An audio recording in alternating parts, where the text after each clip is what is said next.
Thank you. Sarah. Yeah, that's You good?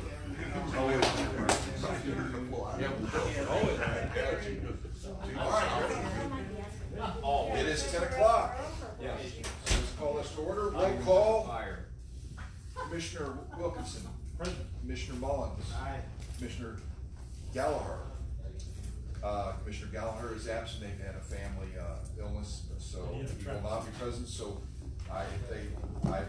my job is to appoint you then, presiding commissioner for the day. So now I'll call to order and I'll stand for the pledge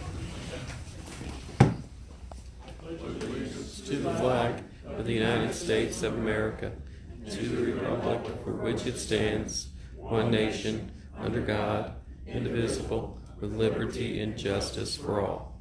Absolutely. Most holy and glorious Lord God, the great architect of the universe, we come to you, we praise you, we say thank you for all the many blessings that you've given us. We ask that you give us the courage and the wisdom to do what is right in your eyes, and pray for our men and women of this great country who are serving this great country abroad and overseas. Just bring them home safely.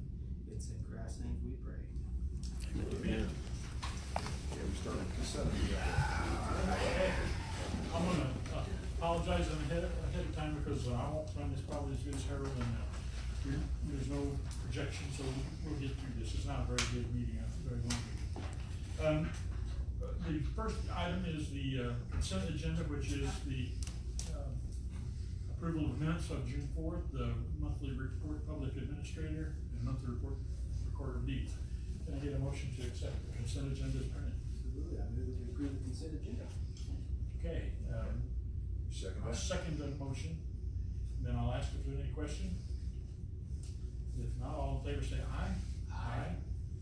And that magic motion passes. Okay, no table agenda items, but general business, the senior citizen minutes by Commissioner Mullins. Yes, commissioners, we had a senior citizen meeting last week. Let me read you the minutes from the Monday, June 3rd meeting. Meeting called to order at 4:01 p.m. by Chairman Joe Snyder. Roll call by Chairman Joe Snyder. Members present: Joe Snyder, Chairman; Patrick Mullins, ex officio; Beverly Burgess; Betty Medley, recording secretary; Stan Murphy; Mike Glore, and Mike Ramsey. Minutes were read from the Monday, March 18, 2019 meeting. Motion made by Mike Glore and seconded by Mike Ramsey to approve as read. All voted in favor. Under tabled items, Mike Glore made the motion and Beverly Burgess seconded the motion to not award SMTS any funding. The board wanted to concentrate the money generated to go to food only. All voted in favor. Applications were received by the Bismarck Senior Center, Bomb Care Nutrition Center, Farmington Senior Center, and Park Hills Senior Center. Motion made by Mike Glore that all four of the senior centers be given $14,000 and leave a remaining balance of around $50,000 in reserve.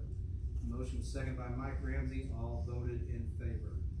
There's no correspondence, no delegations, no further business appearing. The motion was made by retired Judge Stan Murphy to adjourn. Mike Glore seconded. The Senior Citizen Board, it's an all volunteer board, and basically this is a 5 cent per 100 assessed evaluation property tax. Generates approximately around $350,000 a year. We meet early in the spring, and then the board chose to meet kind of right after that because they didn't want to get into holidays and vacation schedules. So this disperses the money to the Fonterre Senior Center, Park Hills Senior Center, the Bismarck Senior Center, and obviously the Farmington Senior Center. This is a good board, and this is going solely to individuals over the age of 60 for food. So I wanted to accept those minutes, and I would move that we accept those minutes. I would second that motion. Any discussion? Yes, I just want to reiterate that those minutes will be put up on the website, but they are not as confirmed because you won't do that until your next meeting. So they are as submitted, not as approved. So. Correct, and I always put on, I get a copy to treasurer, and I always put on here minutes pending per signatures, and the signatures are simply the chairman, Joe Snyder. You know, I've kind of, in the past, the board meets, they didn't wanna have a meeting to just approve the minutes. They wanted to wait till the next, so I always get Kerry the minutes, and I always get her the resolutions. Now, we will be in charge of signing the resolutions and get her a copy of the minutes and give to Kerry. Well, the board signs them as well, correct? Yeah, the board already signed the resolutions, but I'm talking about So the minutes will be ratified at the next meeting? Yes. Correct. Okay, other discussion? I have a motion and a second to approve that as a report, or that segment. All in favor say aye. Aye. Aye. And that measure passes. Okay, I will get with you, we'll sign where we need to sign. Next business is, Maple Street facility, and I think we're gonna cover that. Yes, we, as we talked at the previous meeting, we did receive a certificate of completion, but here I just wanna go into a little bit more detail. Dear Mr. Mullins, please find and close your certificate of completion letter for the St. Francois County Annex building site. To complete the process, please file the letter in the property chain of title at the office of the St. Francois County Recorder of Deeds, and return a certified copy as filed to my attention. Filing fees may be charged by the Recorder of Deeds. Moving on, it says, Dear Mr. Mullins, the Missouri, speaking on that, let me reiterate, I met with Kim and Mr. Graff, the recorder, and Kim brought it to my attention, you know, to save the county commission meeting, to save the county commission money and taxpayer money, we really don't need to record it. It's already got, I believe, Kim, you told me a legal description. The correct legal description for the Maple Street property. Yes. And that's all they're gonna look at. Perfect, and you know, everybody in this building probably got a copy of this. I know I've got a couple hundred copies of Road and Bridge, but it just goes on to talk about, but thank you for that. Dear Mr. Mullins, the Missouri Department of Natural Resources Brownfield Voluntary Cleanup Program has reviewed the report titled Remedial Action Summary Report, former St. Francois County Road and Bridge Department, facility dated April 11th, 2019. And it's got the legal descriptions. I'm not gonna read all that, Thank but you. yeah. This letter is certified that based upon these and other submittals provided, the department has determined that the site is safe for all reasonably anticipated land use. Environmental site assessments indicated the presence of total petroleum hydrocarbons in the area of the former fuel dispensers and lead and superficial soil across the western half of the property. They did find other contaminated, it was lead impacted soils, but we remediated that. You know, this is the former St. Francois County Road and Bridge facility, consists of 4.1 acres. Now, this property was purchased in 1955 for the sum of $300. So September of 2017, we put out RFPs for an engineering company. That's a request for proposal. We accepted a contract with an engineering company called Smith & Company. But we took part in the Missouri Department of Natural Resource Brownfield Voluntary Cleanup Program, VVCP. Brownfields are sites where redevelopment and reuse are complicated by known or suspected contamination with hazardous substances. Examples of typical brownfields are gas stations, road and bridge operations, former dry cleaning facilities, gas stations, manufacturing plants, and whatnot. But Biggest one in this area is St. Joe Minerals in Kirk. yes, so we just want to clean up the property, put it back in productive use, and encourage redevelopment, and obviously increase economic development. Now, we entered into the contract with Missouri Brownfield. Personal services equated to about $709.15. Travel was $51.90. Phase 1 environmental report cost $1,228.45. Phase 2 on a report cost $7,168.24. A Phase 2 addendum, because it took a length of time, cost $6,207.53 for a total of $15,365.27. Now, that cost the Missouri Brownfield of absorb. So in essence, the $15,365.27 was in the form of a grant to St. Francis County. Now, moving on, our cost, looking at it, the engineering, engineering travel, all that equates to about $13,528.32. So we received $15,365.27 in the form of a grant, but we spent $13,528.32 with the engineering company. Now, moving on to the corrective actions, we had many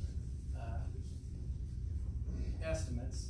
A superficial soil excavation and a soil replacement is what the contractor would have, they would have charged us an estimate around $604,000. That was the best action. There were several, surface covering, $284,000, chemical immobilization, $152,000. But the best one from the engineering standpoint was estimated to be around $604,000. Now, we did the work ourselves. Our road and bridge department, they were in between seasons, snow and grass. We did it for the sum of $51,570.25. Now, that's kind of a fixed cost because our guys are gonna be doing something, mowing or something, but we were in between seasons and it just worked out. Now, we could have elevated those costs because of FEMA rates, there were more rates, but in essence, a contractor would have charged us around $600,000 and we did it for $51,000. They did a great job. Yes, sir, they did. Some of the, we trucked in 1,021 loads of waste rock, and that was an idea. I have to hats off to our guys. Originally we were looking at clean soil and having it inspected, but they had the idea of what about a waste rock, and DNR accepted that. So 1,021 loads of waste rock in, and that was just a rock that was given to us by a quarry. What was that quarry? Central Stone. They gave us that, so hats off to them. And we trucked out 1,188 loads of contaminated soil. Now we trucked that over to around the 550 acre Deloge repository site. That's where we delivered the contaminated soil. So $600,000 project turned out to be a $51,570.25 project. So I have to hats off to Clay Copeland and John Gross, our highway administrator and barn superintendent. So that's where we're at. Very good. That's just the report, right? Yes, sir. And what we're going to do now is Commissioner Gallagher has reached out to the attorney, Travis Elliott, getting a real estate contract, and we will be pursuing that. It's got to be done correctly in certain ways to sell that piece of property, 4.1 acres, but we're reaching out to the attorney. We've not heard from the attorney yet, so that's where we're at. Thank you for the report. Yes, sir. Yes, Rich. Is the Deloge site designated to be a repository for contaminated soil? Yes, sir. There are approximately 3 sites that I know of in this county, one being in the northern part of Bonne Terre where the old sand flats are at. Yep. The Deloge repository, and then there's one in Leadwood. Now those sites were determined to be repositories back in the early 2000s by EPA. Okay. So I was able to get with our EPA contacts. We had to write some agreements, contracts, that kind of thing, to have our dump trucks to be able to go over there and use this site to dump. And hats off to our guys, because that's a boring job, loading up and driving over there, and you had to drive under a certain speed limit, because if you exceeded that speed limit, it would set off the air monitors in Bonne Terre and around that area. So it's all dust, but hats off to them, because again, it's a boring job, but they did an exemplary job. Very good. Now I want to add too that partially the Maple Street remediation is due to the equipment that has been recently purchased. Some of the equipment, they dug down 3 feet and removed that soil and replaced it with rock and leveled it all off, and they did a great job. And that had to be done if it was gonna be sold. Yes, and ultimately we'd have to correct it anyway, because like an old gas station, but, we really had no intention to, but we can't really sell that to a commercial or a residential area knowing that it wasn't right, so it's right, and nobody wanted that. As you said, it's not been totally determined yet, but it'll go through the process where we can sell it and get as much as we can get for it, but yet be available to any of the county or anybody that wants to buy it. So it'll be a little process on that yet, but it's coming right along. Thank you guys. Okay, sales tax report from Madam Treasurer. You're doing your magic there, looks like. Yeah, it's a short but sweet report. You're up by about 4.74%, so that's pretty good. And your June receipts came in really well. That's great. You should be happy. Anybody have any questions on that? She's got none. That's great. Thank you very much. Okay, that pretty much covers the agenda for the business. Is there anyone with public comment? Any department reports? When will we be discussing about the prosecuting attorney audit? Will you guys be? I'm not sure. Okay. I think there was an amendment, and it's probably not, I mean, it's public knowledge. Yes. But I didn't know if you guys were going to be discussing it. I'm not aware of it, again. In a this is public- kind of a surprise that Harold's not here, so that may be a question for him.